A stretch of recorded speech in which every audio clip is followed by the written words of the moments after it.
Invitado, muchas gracias, estabas ahí en espera, Guillermo Holzman, ¿cierto? Avanzamos desde Viña del Mar, nos vamos al mundo internacional, nos vamos a lo que está pasando en Perú, porque tenemos un presidente destituido porque ha sido investigado, ¿cierto? ¿Es verdad, Guillermo, cómo está? Buenos días, que el presidente fue visto con capucha en reunión con chinos. Efectivamente, ¿qué tal, Jorge? Muy buenos días, un agrado saludarte.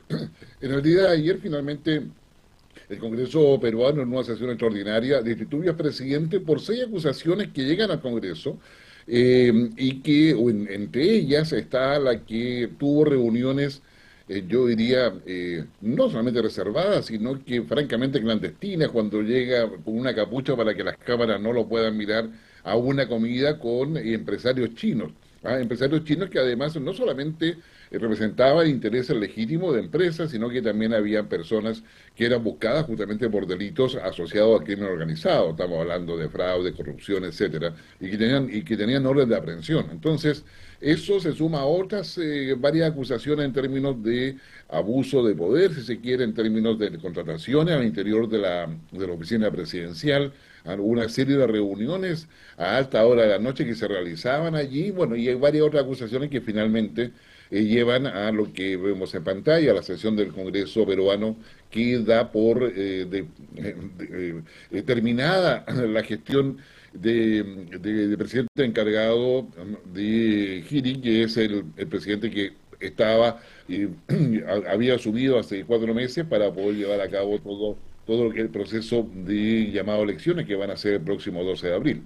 Exactamente, tenemos elecciones en los próximos 2 meses. Guillermo Holzman, ¿cierto? Analista internacional que está con nosotros. Guillermo, cuando uno mira la historia de Perú en los últimos 10 años, prácticamente todos los presidentes han sido destituidos, van cambiando y van rotando. Y esto también ha sido por un tema legislativo, que solamente la Cámara de Diputados es la que lo determina sacar o no sacar. Ahora, en esta elección también va a haber un cambio que no les va a permitir hacer eso en el futuro, que al menos va a tener que ser votado por las dos cámaras, ¿no?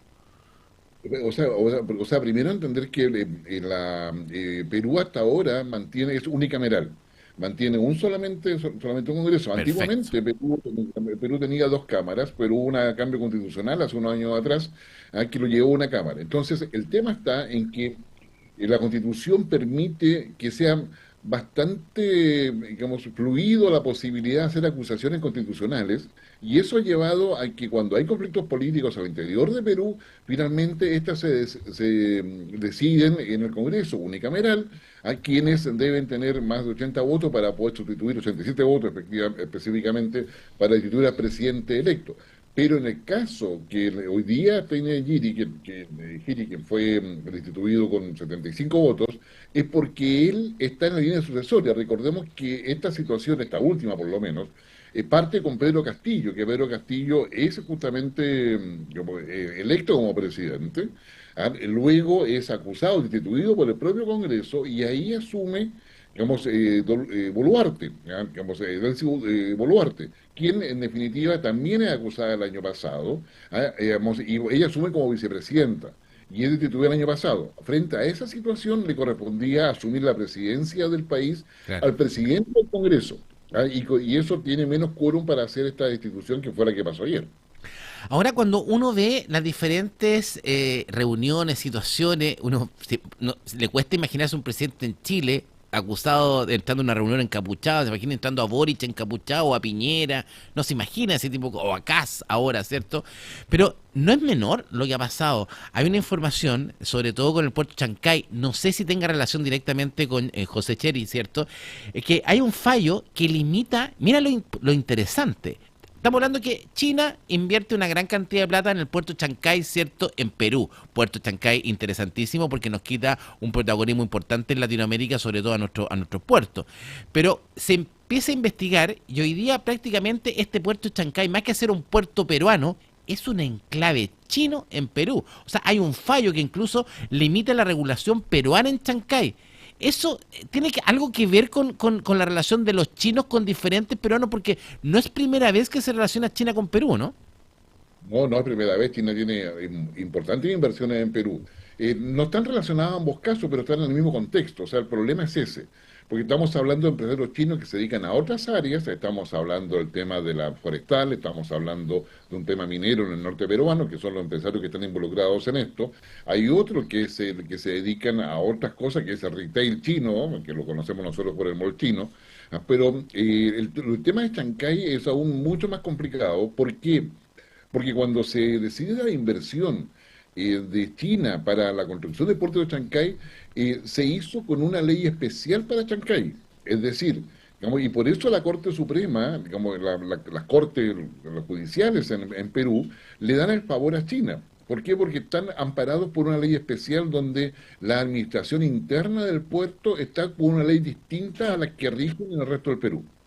Y Mira, eso hace imposible, digamos, la fiscalización normal que sería de un Estado frente a una infraestructura crítica como es un puerto. Entonces, yo diría que ahí hay un tema. Lo segundo es que efectivamente, digamos, China, cuando hace inversiones respaldado por el Estado, China ha aprendido, y lo hace bastante bien, de alinearse completamente con la legislación del país de que se trata.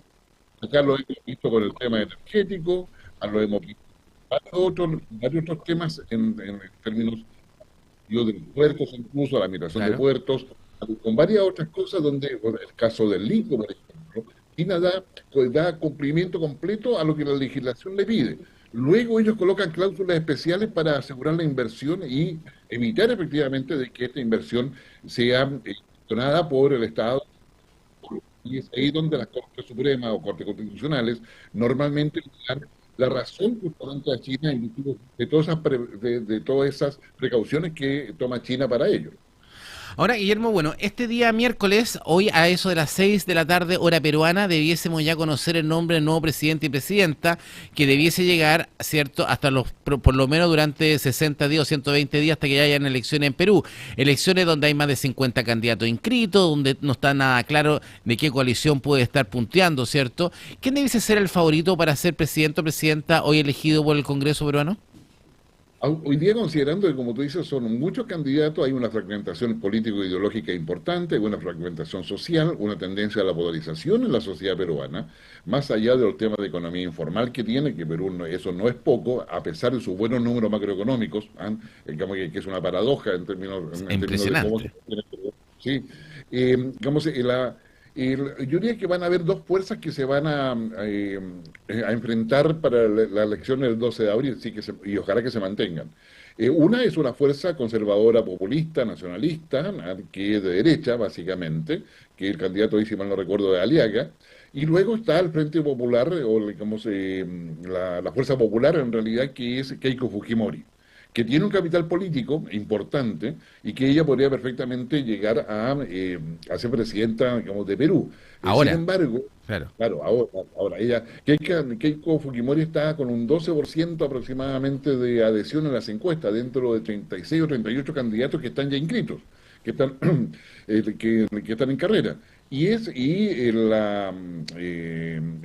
candidato conservador está con un 21%, es decir, cuando tú imaginarás que con esa cantidad de candidatos es muy difícil. Pero en el Congreso, el que debiese elegirse hoy día, Ah, ¿tendría que ver algo?